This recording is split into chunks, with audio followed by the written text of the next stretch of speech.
नमस्कार, मैं रविश कुमार। अच्छे दिन आने वाले हैं से लेकर अच्छे दिन आ गए हैं और कहाँ हैं अच्छे दिन। रेडियो, एफएम, टीवी चैनल, लतीफ़ों के तमाम कार्यक्रम, अखबार, राजनीतिक बहसबाजी, इन सब में अच्छे दिन आ गए हैं को लेकर इतने प्रयोग हो रहे हैं कि एक दिन यह स्लोगन ही मुद्दा न बन जाए। चुनाव से पहले अच्छे दिन आने वाले हैं कि एक मुश्त समझ यही थी कि मनमोहन सिंह की सरकार जाए और व्यवस्था बदल जाए।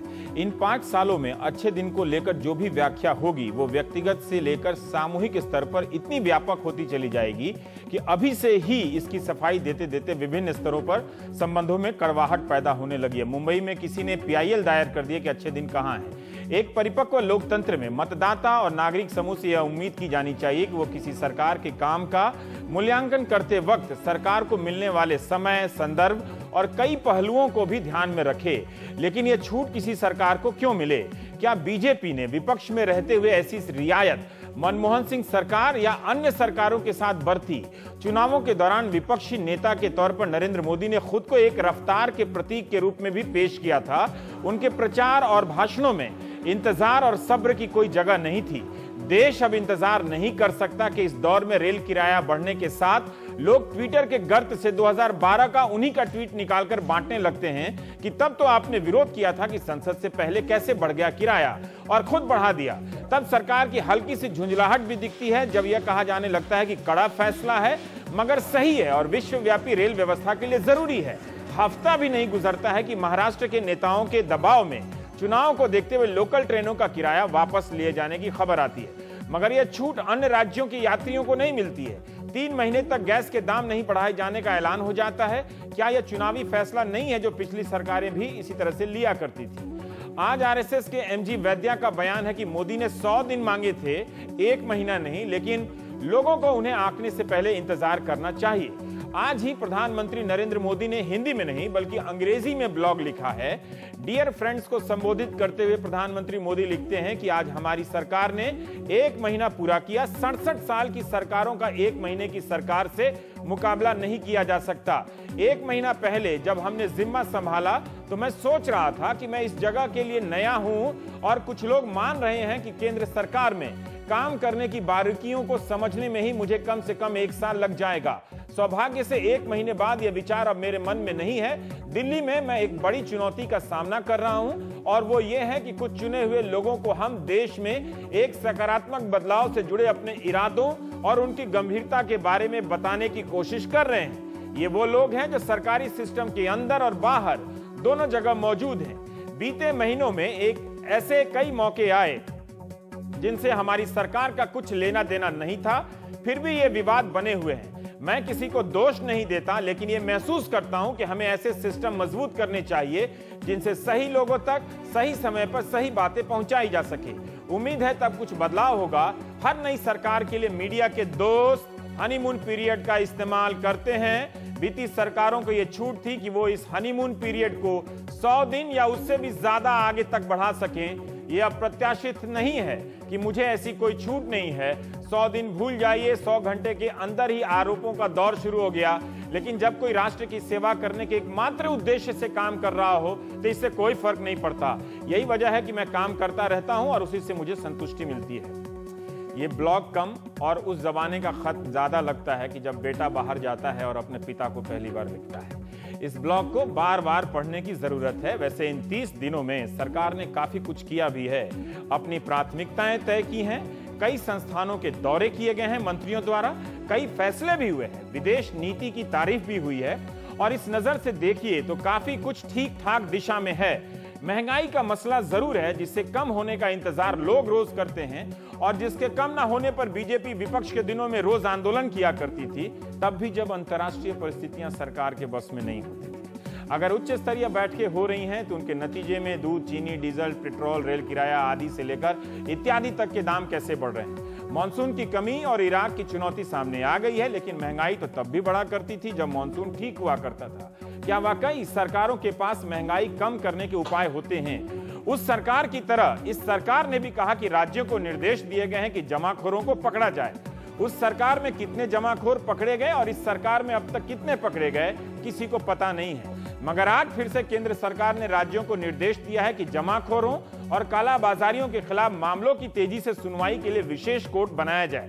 प्रधानमंत्री ने आपराधिक कोर्ट से सुप्रीम कोर्ट से आपराधिक मामलों के आरोपी सांसदों के मामले को 1 साल में निपटाने की बात कही थी। क्या इनके लिए सुप्रीम कोर्ट को लिखा गया है?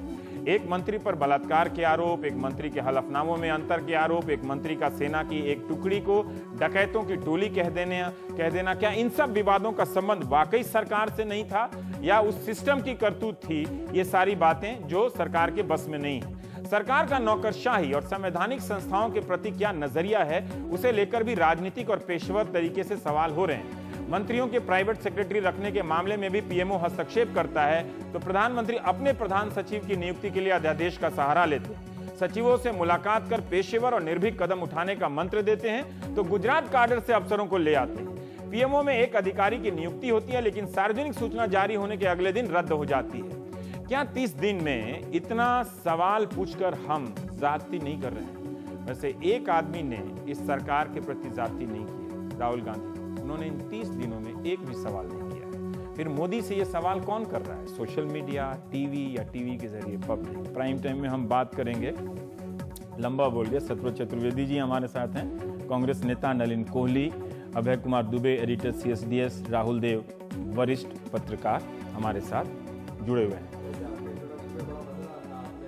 सत्यवाद चतुर्वेदी, कांग्रेस नेता नलिन कोहली, तो ऑलमोस्ट ऐसे लगा जैसे बदलाव हो गया है। नहीं, वैसे जनता कहती है कि कांग्रेस बीजेपी में कोई अंतर नहीं है। वैसे कई बार इसीलिए नहीं आपने कह दिया, इसलिए मुझसे भी नहीं रहा गया। क्या आपको सचमुच ऐसा लगता है कि ये ज्यादती हो रही है ये 30 दिन की मांग को लेकर? एक ब्लॉग उनका आता है, वो कहते हैं कि 67 सालों की सरकार की 1 महीने की सरकार से कोई मुकाबला नहीं किया जा सकता। ये बार बार 67 साल का बेंचमार्क क्यों है ये? आप जब रिजल्ट आ जाता है तो उन्हीं मोदी जी का एक ट्वीट आता है 19 तारीख को कि I congratulate all previous governments and their leaders. पुरानी सरकारों नेताओं को मैं बधाई देता हूं। We will take their good work ahead and work harder. तो आप तय कर लीजिए कि प्रीवियस पहले की सरकारों में काम ही नहीं हुआ या हुआ, फिर ये कब तक चलेगा? नहीं, दोनों में फर्क है। हाँ। वो अपनी जगह है और सही है। हाँ। अगर आप देखें तो मोदी जी से लोगों को ये उम्मीद नहीं थी कि वो टीम इंडिया की बात करेंगे। वो कहेंगे वो एक साइकिल वाले की बात करेंगे। हाँ। कहेंगे वो मुसलमान व्यक्ति जो साइकिल रिपेयर करते थे। हाँ। आज उसकी आगे की पीढ़ी भी वही कर रही है। हाँ। एक भारत श्रेष्ठ भारत की बात भी करेंगे, महिलाओं की या युवाओं की, तो कई बातें। 30 दिन में बताइए ना कि महंगाई कम नहीं हुई। नहीं होगी भी नहीं। नहीं होगी ना? नहीं, हम यही जानना चाहते हैं। नहीं, मैं ब्लंट कह रहा हूँ, बल्कि आप नहीं कह सकते, मैं कह सकता हूँ। नहीं, मैं आपको मैं चाहता हूँ कम हो जाए। नहीं, देखिए ऐसा है, 3 विषय है। महंगाई को भी हम बड़े स्पष्टता से कहें। हाँ।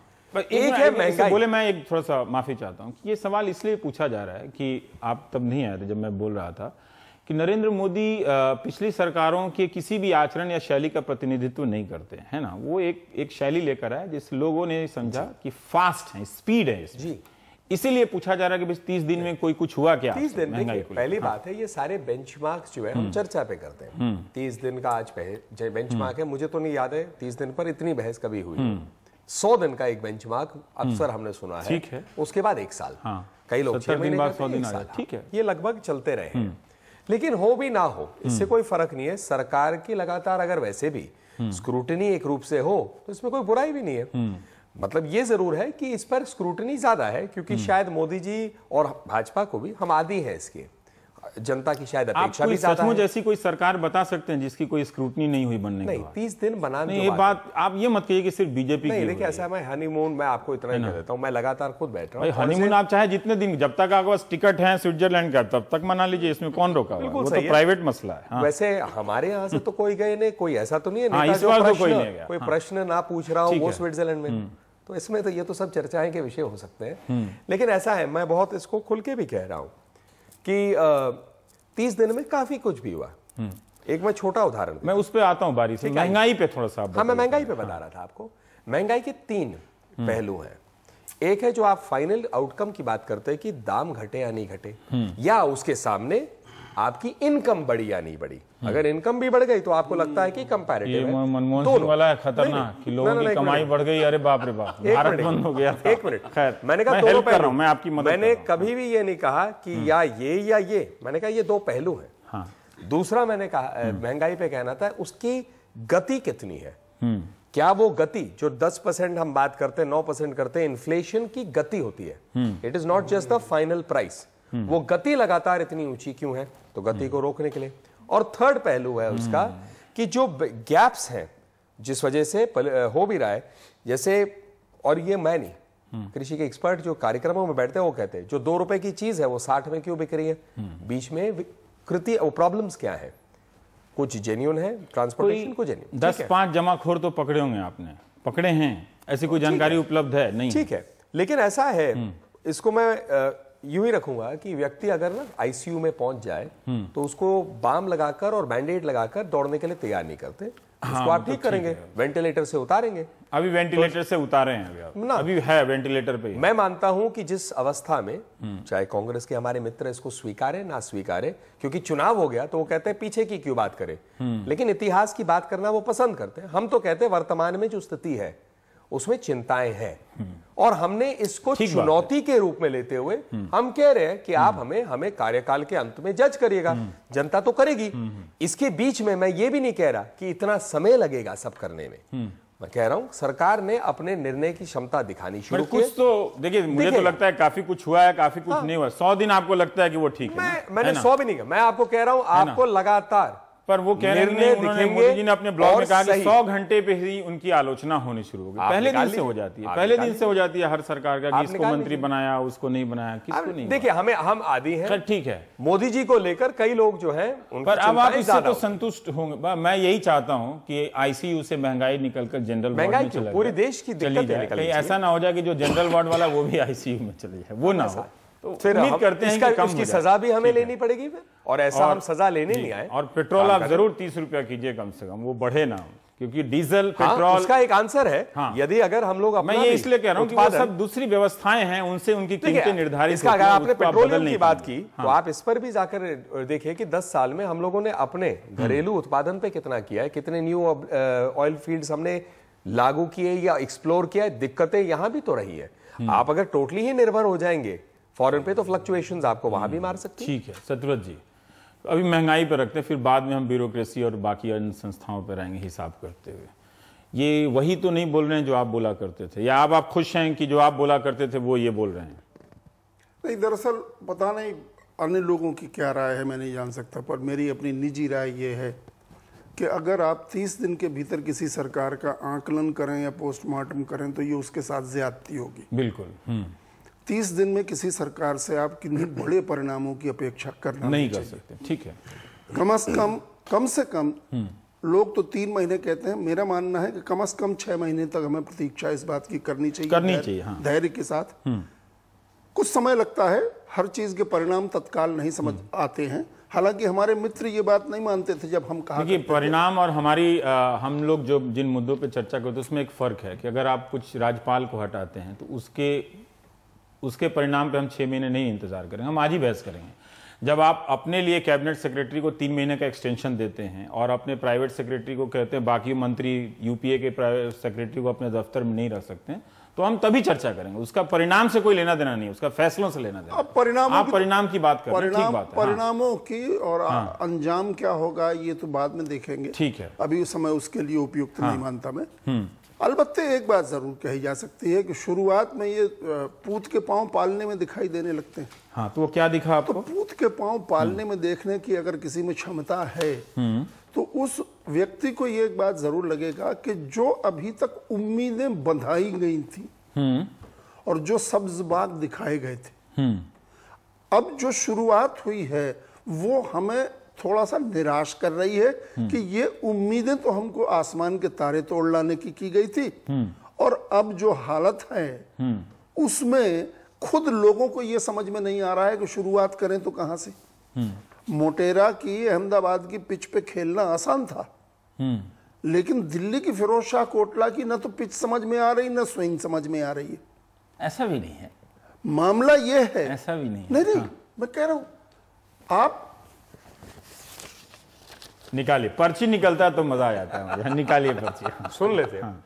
अगर यही मुद्दे अगर हमारी सरकार के जमाने में होते तो ये क्या कह रहे होते। बस इसकी कल्पना भर करिए, एक मंत्री पर बलात्कार का आरोप है, जवाब दे देंगे, कोई चर्चा नहीं। जवाब तो हर चीज का होगा। अरे ब्लू स्टार के बाद हमने जवाब दिया था भाई, पर सवाल यह है कि जवाब सुनेगा कौन। अभी भी दे रहे हैं, रक्षा मंत्री इस देश का कभी ऐसा नहीं हुआ आज तक कि कैबिनेट बनी हो और इस देश का रक्षा मंत्री, रेगुलर रक्षा मंत्री अभी तक तय न हो।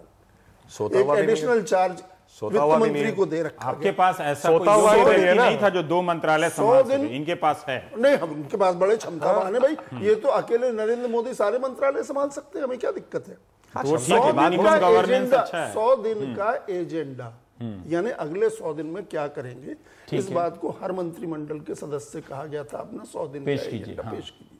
30 दिन तो निकल गए, एजेंडे का अभी तक तो कोई पता नहीं। नृपेंद्र मिश्रा को नियुक्ति देने के लिए, कानून बदलने के लिए सत्र आने के बावजूद, सत्र सामने था लेकिन अध्यादेश निकाला गया। हम निकालते अध्यादेश तो हम अलोकतांत्रिक हो जाते, लेकिन ये निकाल रहे हैं तो लोकतांत्रिक है मामला।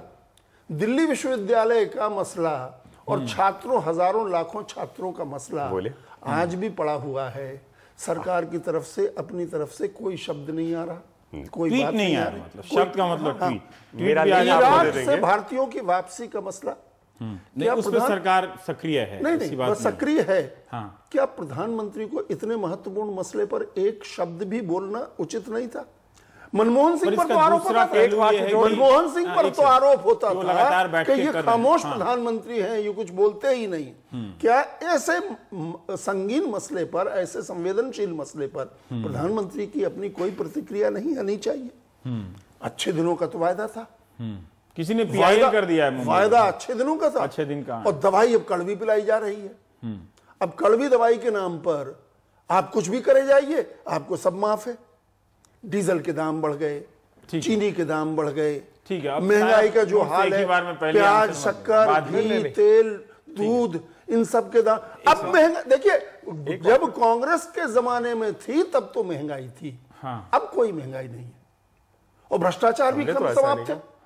मध्य प्रदेश में व्यापम घोटाले में चाहे मंत्रिमंडल के और मुख्यमंत्री के घर तक जांच जा रही हो, लेकिन वहां कोई भ्रष्टाचार दिखाई नहीं, जवाब दे देते हैं। समझ रहे? अरे जवाब हर चीज का दोगे भाई, क्यों नहीं चुप रहेगा? पाकिस्तान का अभी युद्ध विराम का उल्लंघन हुआ, कितनी बड़ी बड़ी बातें होती थी। अब आपको रोकना पड़ेगा। बिरयानी खिलाई जा रही है जो हमारे गले काट ये है। सार ये है कि आपको इस बार कम समय दूंगा। सार ये है कि सतरथ जी ये कह रहे हैं कि प्रधानमंत्री तो बोलते नहीं है। मैं अभी भी ये कह रहा हूं, मुझे क्यों नहीं बोलते हैं? व्यापक घोटाला हुआ, मुझे एक वाक्य बोल लेने दीजिए।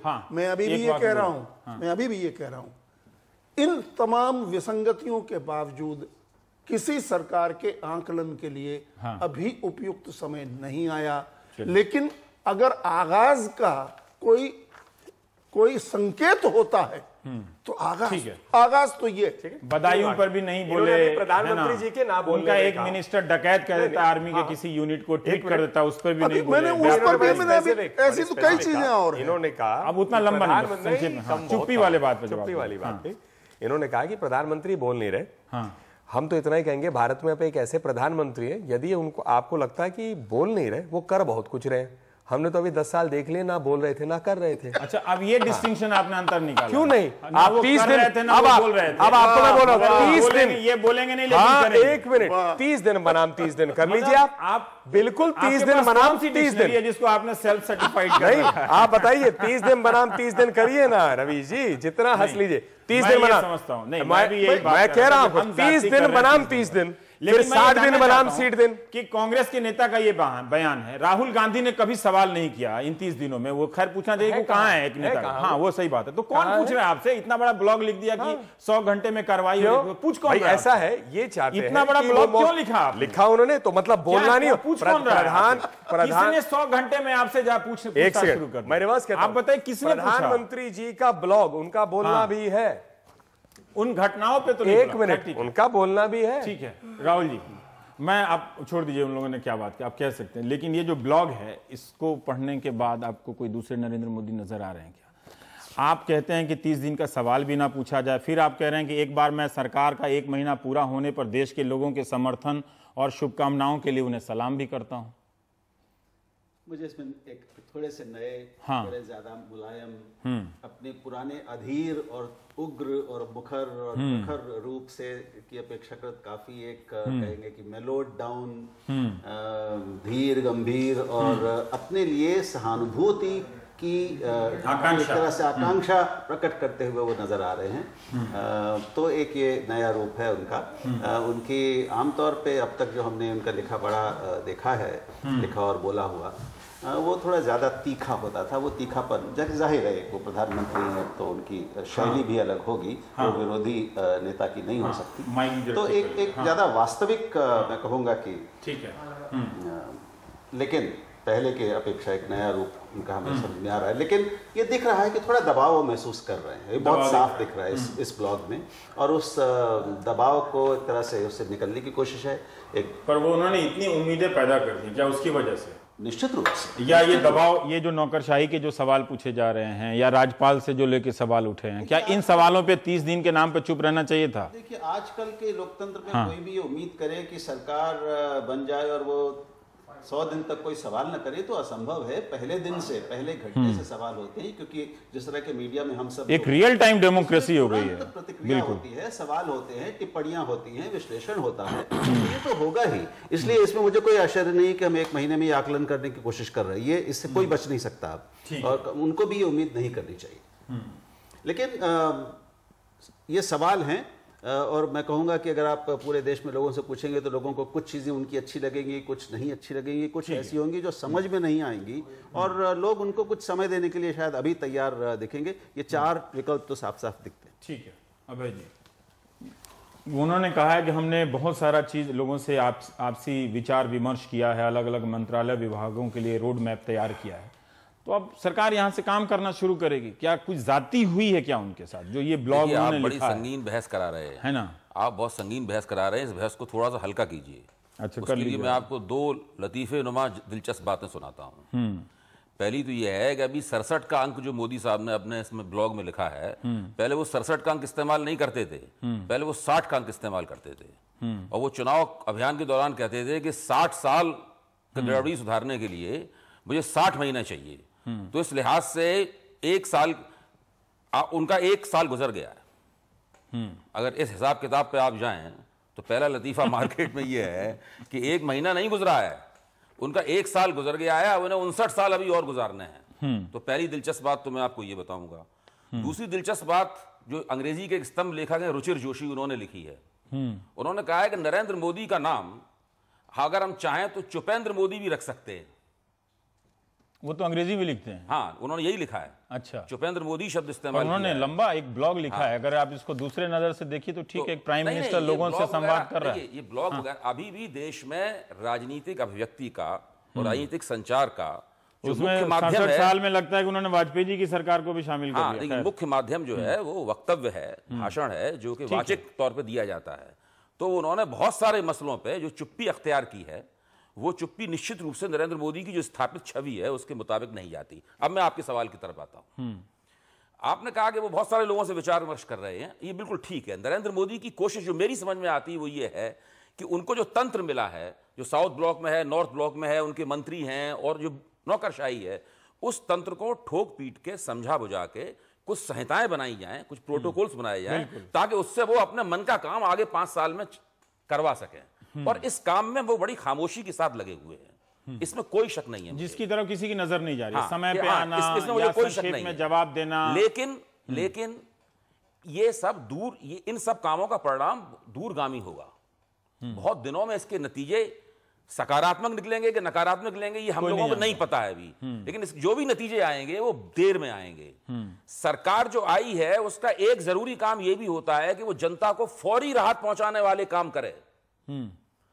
ऐसी सरकार जो फौरी राहत जनता को नहीं पहुंचाती बिल्कुल बेकार सरकार है। लोग तो नहीं, ऐसी बात मैं तो ये कह नहीं रहा हूं ये सरकार फौरी राहत नहीं पहुंचा रही है। मैं तो अच्छी सरकार की परिभाषा आपके सामने रख रहा हूं। अच्छा, मेरी अपनी समझ है। जो सरकार को फौरी राहत पहुंचानी ही चाहिए, और फौरी राहत पहुंचाने के लिए मोदी साहब के पास उनका खुद का बनाया हुआ फार्मूला है, जो उन्होंने मनमोहन सिंह को सुझाव दिया था महंगाई कम करने का, जिसमें उन्होंने जो तमाम सारे कदम बताए थे इस 1 महीने में वो बड़ी आसान, 1 महीने में नहीं 24 घंटे के अंदर उन कदमों को उठा सकते थे। उन्होंने कहा था भाई वायदा सौदा जो है उसको बंद कर देना चाहिए। उन्होंने जो सुझाव दिया था, उन्होंने जो सुझाव दिए थे, सट्टेबाजी होती है इसकी वजह से महंगाई होती है, उसको बंद कर देना चाहिए। जो किसान हैं, किसान जो लगभग तकरीबन बंधुआ गुलाम हो गए हैं आड़तियों के और बिचौलियों के, उनको उनकी उस गुलामी से छुटकारा दिलाया जाना चाहिए। तो ये सारे सुझाव तो उन्होंने मनमोहन सिंह को दिए थे, मनमोहन सिंह ने सुझावों को रद्दी की टोकरी में फेंक दिया। लेकिन नरेंद्र मोदी को तो अपने सुझाव याद होंगे जिनके जरिए वो जनता को फौरी राहत पहुंचा सकते थे। दूसरी फौरी राहत पहुंचती है सार्वजनिक जीवन में भ्रष्टाचार को कम करके। ठीक है, तो वैसा कोई मोदी इफेक्ट समझ में आना चाहिए था देश में। तो अभी एसआईटी बना दी है। अरे भाई एसआईटी उन्होंने बनाई, उसके बाद एक फर्जी खबर चली मीडिया में, फर्जी खबर चली कि स्विस सरकार के एक अधिकारी ने यह कहा है कि भारतीयों के जो काला धन जमा करते हैं उसकी सूची हम भारत सरकार से शेयर करने वाले हैं। ठीक है, अरुण जेटली साहब फौरन मैदान में कूद पड़े, उन्होंने कहा ये हमारे लिए बड़ी राहत की बात है। लेकिन अगले दिन उनको खुद कहना पड़ा कि ये बिल्कुल बात गलत थी, स्विस सरकार ने ऐसा कोई भी सूची नहीं बनाई है। हाँ। और स्विस सरकार ऐसा कोई कदम उठाने नहीं जा रही है। तो केवल एसआईटी बना देना ही काफी नहीं है। उसके बाद क्या हुआ, दूसरी बात यह है कि एसआईटी विदेशों में जमा काले धन के ऊपर है, भारत में जमा काले धन के ऊपर नहीं है, जिसकी मिकदार और जिसकी मात्रा उससे सैकड़ों गुना ज्यादा है। तो उसका क्या होगा? भ्रष्टाचार का परिणाम तो वो भी है। और तमाम जीवन में छोटे छोटे जो भ्रष्टाचार होते हैं, कम से कम भारतीय जनता पार्टी द्वारा शासित प्रदेशों में और केंद्र शासित प्रदेशों में वो भ्रष्टाचार कम होना चाहिए। भले ही कांग्रेस शासित प्रदेशों में और अन्य विपक्षी दलों द्वारा शासित प्रदेशों में कम ना हो, वहां से संदेश मिलना चाहिए कि वो भ्रष्टाचार कम हो रहा है। वाले एंगल पे आते हैं नलिन की, है ना, जानकारी इनकी शायद भूल से रह गई होगी। हाँ। जो वो कह रहे थे, जो मनमोहन सिंह जी ने रद्दी की टोकरी में फेंका, तो जो एग्रीकल्चरल मार्केटिंग प्रोड्यूस एक्ट जो है, उसमें से जो डीलिस्ट किए हैं फ्रूट्स और वेजिटेबल्स को, सब्जियों को, फलों को, तो वो जो है वो सुझाव वही है। और जो बेसिकली क्या था, ताकि जो आपका किसान जो है डायरेक्टली भी बेच सकता हो। तो आबे जी ने अपना अध्ययन थोड़ा इसमें कम किया हो। पर दूसरा एक मिनट किया है, दूसरा है, एक शुरुआत है, स्टेट्स में होर्डिंग्स के लिए कुछ राज्यों ने काम किया है, वो आगे आज इस बात को दोहरा रहे हैं कि राज्यों के साथ और काम करना है, होर्डिंग को, कालाबाजारी को बंद करने। दूसरा जो फॉरवर्ड ट्रेडिंग की बात की, जहां तक आप राइस की बात करेंगे, चावल की बात करेंगे, तो जैसे इसकी आशंका बढ़ी कि सूखा आ सकता है, चावल के दाम बढ़ सकते हैं, तो बफर स्टॉक में से 50 लाख टन मैट्रिक टन चावल के दाम कम हो गए, रिलीज करने की बात की। नहीं, तो आपूर्ति एक ये भी कहा गया था कि आपूर्ति कर दें तो दाम कम हो जाते, तो कम हो गए होंगे। ऐसा है, मैं आपको आज के पेपर में एक पेपर में हंसने से नहीं, फैक्ट्स पे ही चलेंगे। चलिए ठीक, एक पेपर में लिखा भी है, जैसे वही चावल कानपुर में 19 रुपए, एक और शहर में 31 रुपए है, तो ये वेरिएशंस है, चावल वही है, ये तो इसमें ये वेरिएशंस है। तो आप अगर दम कम कह रहे तो मैं कानपुर का उदाहरण ले लेता हूँ। तो ऐसा ये मतलब इसको सीरियस लेवल पे अगर हम बात करेंगे तो ये शुरुआत है। और करप्शन वाले पे शत्रुघ्न जी ने भी व्यापम का एक उदाहरण दिया। ठीक है, व्यापम पर ये आरोप लगा 141 फोन कॉल। मैं एक ही उदाहरण से नहीं वही नहीं, एक मिनट, फोन कॉल की बात मैं नहीं कर रहा। अरे उन्होंने भी आपके शासित राज्य में आप सोचिए कि अखिलेश के राज्य में अगर 40 डॉक्टर भी फर्जी घुस गए होते और पकड़ा गए होते तो भी क्या कोहराम मचा दिया होता। आप सुन लीजिए, मध्य प्रदेश में चर्चा, मुझे कोई दिक्कत नहीं है, तो उस पे नरेंद्र मोदी को कहना चाहिए था कि नहीं, कोई ट्वीट करना चाहिए था कि नहीं। आप एक मिनट क्यों करें, एक डॉक्टर रशीद मसूद को सजा हो चुकी है। हाँ, एक मिनट, शिवराज जी ने एक डॉक्टर के ऊपर रशीद मसूद को सजा हो चुकी है 5 साल की। मैं इसको बिल्कुल खुले ही कह रहा हूँ, क्यों करें। ये अच्छा, मैं सीधा बोल रहा हूँ, क्यों। शिवराज जी के एक मिनट, शिवराज जी ने मानहानि का किया जैसे नितिन जी ने किया, मनीष तिवारी ने माफी मांगी। तो मतलब ये क्या बेकार आरोप लगते रहेंगे एक और बिल्कुल मानहानि में माफी मांगते रहेंगे, वो आरोप बेकार होगा। लेकिन प्रधानमंत्री जी चौहान ने ही ये स्वीकार किया है कि फर्जी डॉक्टर उसमें घुस गए। एक एक करके चले ना, आरोप जो लगे 141 फोन कॉल हुए, वहां से इनके प्रवक्ता ने कहा, और कहा है वो फोन कॉल फर्जी लिस्टों के आधार पे प्रधानमंत्री काम छोड़ के ट्वीटों पे उतरेंगे। राजनीतिक आरोपों का मानहानि बहुत लगाते हैं, ये अच्छी बात है, आपके खिलाफ कोई नहीं जितने लगते। घोटाला हुआ है कि नहीं हुआ व्यापम में, इतना बता दीजिए आप। नहीं हुआ है ना, नहीं हुआ है तो बात खत्म हो गई, हम मान लेते हैं सर। इसमें क्या, अगर भाजपा की सरकार है तो कोई घोटाला, दोनों जवाब दूंगा। पहला, मानहानि केस जो आप कह रहे हैं बहुत लगे हैं, तो इतने लोगों पे जो लगे उन्होंने माफिया क्यों मांगी, गलती तो आरोप किए होंगे, पहली बात। सेकंड, व्यापम घोटाले पे कुछ तो वहां गड़बड़ हुई है, वहां पर एसआईटी काम तो, एक मिनट, मैं उसका एक्सपर्ट तो हूं नहीं, मैं भी नहीं हूं। जब आप चाहेंगे, एक मिनट, जब आप चाहेंगे कल, यदि परसों, मैं सवाल पूछूं, एक मिनट, भाग नहीं रहा, मैं स्पष्ट कर रहा हूं, कल यदि इस विषय पे आप चर्चा चाहेंगे तो पूरी जानकारी लेकर पूरा एक घंटे का प्रोग्राम भी कर सकते हैं। नहीं है जानकारी तो नहीं बोलना चाहिए, ना मुझे भी पूछना चाहिए, ना इसलिए मैं इसलिए कह रहा हूं, लेकिन मैं कह रहा हूं आपको कि भाई आप जमाखोरों के खिलाफ स्पेशल कोर्ट बनाने के लिए राज्यों को लिख देते हैं। आपका अपना ही भाषण है कि जितने भी मंत्रियों सांसदों पर आरोप लगा हुआ है उनके फैसले को हम जल्दी करने के लिए सुप्रीम कोर्ट को लिखेंगे। निहाल चंद के केस पे बात करेंगे, है ना? नहीं, हम ओवरऑल बात करेंगे। हम निहाल चंद की बात नहीं कर रहा हूं, बाकी जितने भी सांसद हैं संसद के भीतर, आपकी पार्टी के भी, इनकी पार्टी के भी, तो आप जमाखोरों के लिए तो लिख देते हैं राज्यों को, तो सुप्रीम कोर्ट को लिखा आपने, इसके लिए भी 30 दिन से ज्यादा समय चाहिए। हर चीज हो आपको क्या पता, कानून मंत्री अपना काम कर रहे हैं, इसकी भी जानकारी लेकर ये भी हो सकता है। क्या मालूम, क्या हम लोग सिर्फ क्योंकि पत्र मीडिया में नहीं है मानना शुरू करें? क्या भारत सरकार हर चीज पहले मीडिया में रिलीज करके करे? भारत सरकार अपना काम कर रही है। यही तो मनमोहन सिंह नहीं बोलते थे तो आप लोग कहते थे कि वो एक मिनट उन्होंने कहा 1 साल में होना चाहिए, 30 दिन हुए, आपकी आशाएं हैं, आप इसको देखिएगा ना, साल भर बाद तो आपका अधिकार बनता है पूछने के लिए। अभी नहीं भाई, अभी भी बनता है, क्योंकि नहीं बन सकता है पूछने के लिए, लेकिन इस पर आप इस पर निष्कर्ष नहीं पहुंच सकते। दीजिए उतना मैं ले लूंगा। नहीं, मैं तो कह रहा हूं निष्कर्ष पे नहीं पहुंच सकते। नहीं, फर्क इतना ही। और आप मुझे जानते हैं मैं निष्कर्ष पे पहुंचता भी। केवल इतनी सी बात है, अच्छे दिन तो आ गए, उसमें कोई संदेह। मैं अच्छे दिन की परिभाषा भी अच्छे दिन की बस परिभाषा भर मैं अभी दे रहा हूं। अब ये तो इतनी व्यापक है कि सबकी अपनी अपनी होगी। इसको एक सवाल में जानना चाहता हूं। अच्छे दिन की परिभाषा एक वाक्य दीर्घोत्तरीय प्रश्न, गोल पोस्ट हटा दो। नहीं, कोई खेल बदल गया? नहीं, बिल्कुल नहीं। अच्छे दिन जनता ने सुशासन के लिए वोट दिया है ताकि बदलाव आए। ठीक है, सुशासन को सलाह दे रहा हूं, ये आपकी गले की बात है। हम धैर्य शासन इसको ज्यादा लेके मत चलिए। गुड गवर्नेंस से हम धैर्य से बच पाएंगे उससे। पर जिस तरह से नलिन कह रहे हैं, क्यों जवाब दें भाई? नरेंद्र मोदी ने उन्हीं आकांक्षाओं का एक उभारा था ना कि अभी आप जवाब दीजिए, जनता पूछ रही है।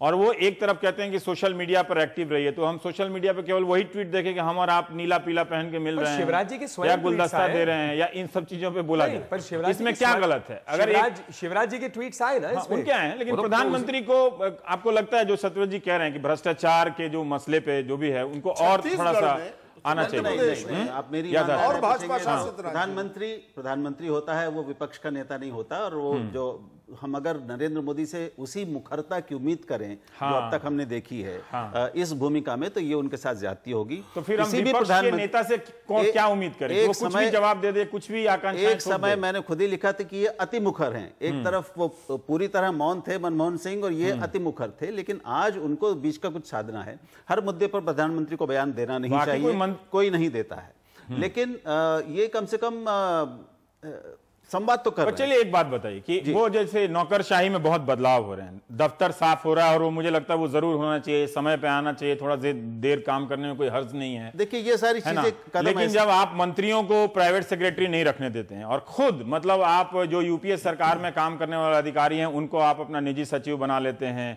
या एक्सटेंशन दे देते हैं, है ना, जैसे सेठ साहब को दिया आपने, लेकिन जब आप मंत्रियों के आदेश दे देते हैं कि जो यूपीए में काम किया उसको आप अपने दफ्तर में नहीं रखेंगे। रवीश, मैं इसको हम कैसे समझें? नहीं, मैं इसको जरा अलग तरह से देखता हूं। हम एक एक मामले को उठा के देखेंगे तो उनको किसी एक नियम में बांधना बहुत कठिन हो जाएगा। इतने बड़े देश में तरह तरह के कदम उठाने पड़ते हैं, तो अगर उनको अपने योग्य एक ऐसा उम्मीदवार अपने लिए कुछ भी चुन सकते हैं, अपने योग्य अपनी जरूरतों के हिसाब से उनको एक ऐसा व्यक्ति मिला जो नियमों में के ढांचे में नहीं आता था, उसके लिए एक नया नियम। लेकिन राजनाथ जी के लिए कौन सा योग्य है वो भी वही तय करें। मैं इससे ज्यादा चिंता एक दो बातों का उल्लेख करना चाहता हूं जिनके कारण थोड़ा अब भ्रम और थोड़ी एक खलबली हुई है। पहली बात कि राज्यपालों के संदर्भ में जो किया जा रहा है, हमें लगता है कि मुझे लगता है उस पर हमें चर्चा करनी चाहिए बाद में, इसके बाद अच्छा बाद में करेंगे। लेकिन ये जो 2-3 जो बड़ी चीजें हैं, दूसरा ये गोपाल सुब्रमण्यम वाला जो मामला है, जिनको सिफारिश की गई थी सुप्रीम कोर्ट का जज बनाने के लिए, उसमें जो चीजें सामने आई हैं, ये कुछ बड़े और इस सरकार की नीति और रीति दोनों के